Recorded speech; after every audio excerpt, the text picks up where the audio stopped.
Hello guys. इस part के start में जांग सर्वेंट के साथ होती है। वहाँ एक और सर्वेंट उसे जांग की फ्रेंड का मैसेज देती है कि वो मुश्किल में है। जांग की फ्रेंड वो सिल्वर एंड टेरेस के सिपाही पकड़ लेते हैं। वहाँ जांग आ जाती है। जांग की फ्रेंड कहती है, मैं जंग मास्टर की फ्रेंड हूँ। तो वो सिपाही कहता है, जंग मास्टर तुम जैसी लड़की के फ्रेंड क्यों बनेंगे। तभी वहाँ जंग मास्टर भी आ जाता है और वो कहता है, हाँ ये मेरी दोस्त है। सिपाही कहता है, ये सामान सिल्वर इंटेरेस की परमिशन के बिना लेकर जा रही थी। क्या आप किसी बाहर वाले की वजह से रूल चेंज करेंगे? इसे भी सजा दी जाए। यंग मास्टर जान का हाथ पकड़कर कहता है, फ्यूचर में हमारी शादी होने वाली है। ये जो चाहती है वही होगा। क्या आप लोग मेरे ऑर्डर को नहीं मानोगे? जांग की फ्रेंड को यंग मास्टर का जांग का हाथ पकड़ना अच्छा नहीं लगता। सिपाही भी यंग मास्टर की बात मान लेते हैं।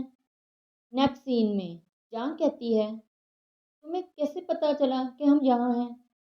यंग मास्टर कहता है, मुझे किसी सिपाही ने बताया कि ये छोटी धोखेबाज मुश्किल में है, तो मैं हेल्प करने के लिए आ गया।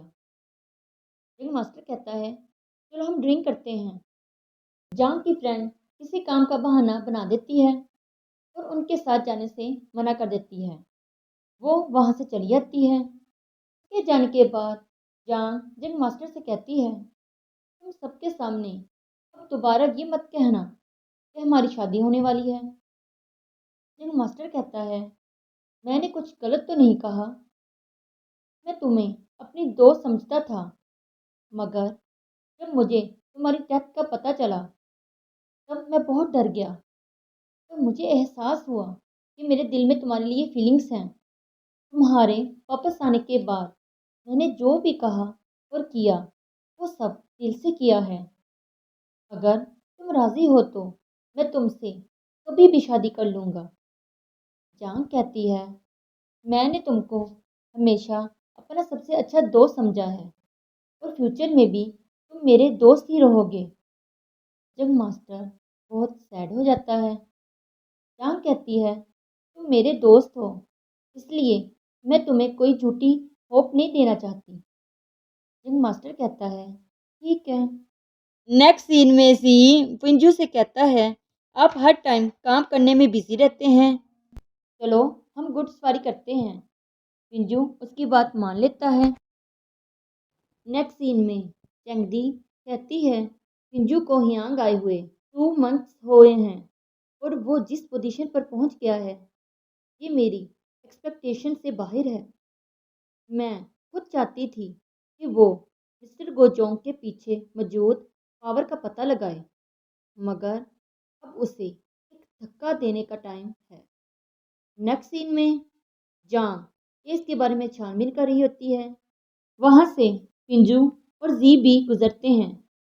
जी सनराइज गार्डन के अंदर जाने का कहता है, मगर पिंजू मना कर देता है और वहां से चला जाता है।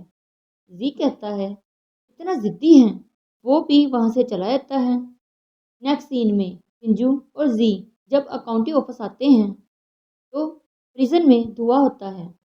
वो वहां जाकर देखते हैं तो हर तरफ धुआं होता है। पिंजू समझ जाता है कि किसी ने जानबूझकर किया है और उसकी नज़र एक शख्स पर पड़ती है जिसको बंदी बनाया होता है और उसने वॉल्स पर कोई ड्राइंग भी की होती है। पिंजू उस शख्स के केस की फाइल को तलाश करता है और वो उस फाइल को पढ़ता है। उसमें लिखा होता है कि हियांग में एकेडमी के करीब एक पहाड़ है और वहाँ लोग गुम हो जाते हैं। 1 साल पहले जिन एकेडमी के 4 क्लासमेट जिनफू, जाओजी, ल्यूशी और शिनसी इस पहाड़ पर गए। वहाँ शिनसी गुम हो जाता है और बाकी सब वहाँ से भाग जाते हैं। सब यही समझते हैं कि शिनसी की डेथ हो गई है, लेकिन एक दिन वो वापस आ गया और उसे कुछ दिखाई नहीं दे रहा होता और वो सबको बताता है कि ये सब एक गोस्ट का काम है। फिर एक दिन जिनफू जॉजी और ल्यूशी एकेडमी से जा रहे थे। उनको एक शख्स ने देख लिया, मगर वो तीनों पहाड़ी से छलांग लगा देते हैं और चिनफू मरने से पहले चिनसी का नाम ले लेता है। उन तीनों की डेथ हो जाती है और उनकी डेथ का इल्ज़ाम चिनसी पर आ जाता है। पिंजू केस फाइल पढ़ने के बाद चिनसी से मिलने जाता है। पिंजू उससे वॉल पर बनाई हुई ड्राइंग के बारे में पूछता है। चिनसी कहता है, एक बार अगर आप केस सॉल्व कर लेंगे तो आपको खुद ही पता चल जाएगा। जांग का काम करते टाइम केक खाने का मन करता है तो बाहर केक बेचने वाले की आवाज़ सुनाई देती है। वो केक ले लेती है, मगर वो सोचती है, अचानक केक बेचने वाला कोई बाहर कैसे आ सकता है। वो जानबूझकर कहती है कि मुझे आज मेरी फेवरेट डिश खाने का मन कर रहा है।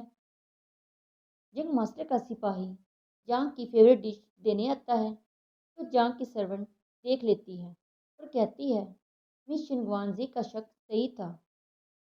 फिर जांग जंग मास्टर से मिलती है। मैंने तुम्हें बताया था कि तुम मेरे सिर्फ अच्छे दोस्त रहोगे, मेरे लिए ये सब ना करो। जंग मास्टर कहता है, मैं जानता हूँ, मैं अपनी दोस्त का ख्याल रख रहा हूँ। पिंजू बाजार आ जाता है। वो कुशान की बहन से आइसक्रीम पीने के लिए लेता है। कुशान की बहन जांग के बारे में पूछती है तो पिंजू कहता है, मैंने काफ़ी दिनों से उसे नहीं देखा। मगर एक बच्चा कहता है, मैंने सुना है मिस शनवानजी और जंग मास्टर की शादी होने वाली है। ये सुनकर पिंजू को अच्छा नहीं लगता। वो वहाँ से चला जाता है, लेकिन वो पेंटिंग वहाँ आइस रोड पर ही भूल गया था। उसे लेने के लिए वो वापस आता है तो वहाँ बच्चे वही पोइट्री गा रहे होते हैं जो जान पिंजू को बचपन में सुनाया करती थी। वो पोइट्री सुनकर पिंजू कुशान की बहन से पूछता है, ये किसने सिखाई। तो कुशान की बहन उसे बताती है, ये हमें मिस चिंगवांजी ने सिखाई है। पिंजू कहता है, ये कैसे हो सकता है। और वो रोते हुए वहाँ से भागकर कहीं जा रहा होता है। वो भागते हुए सोचता है, जांग जैसे बातें करती थी चिनवांजी भी वैसी ही बातें करती है। जांग जिस तरह बॉडी का मुआयना करती थी चिनवांजी भी वैसे ही करती है। जांग की तरह चिनवांजी ने भी उसे पोइट्री सुनाई। चिनवांजी का लाइफ एंड डेथ हॉल में ये कहना कि मैं चिनवांजी नहीं हूँ और उसके साथ फ्रूट खाना। पिंजू ये सब सोचते हुए सनराइज गार्डन पहुंच जाता है। वो भागकर जांग को पकड़ लेता है। जांग कहती है, क्या हुआ। और यहीं पर ये पार्ट फिनिश हो जाता है। प्लीज़ प्लीज़ प्लीज़ वीडियो को लाइक और चैनल को सब्सक्राइब कीजिएगा। मैं आपके लिए और भी ड्रामों की एक्सप्लेनेशन करती रहूँगी। Thank you so much.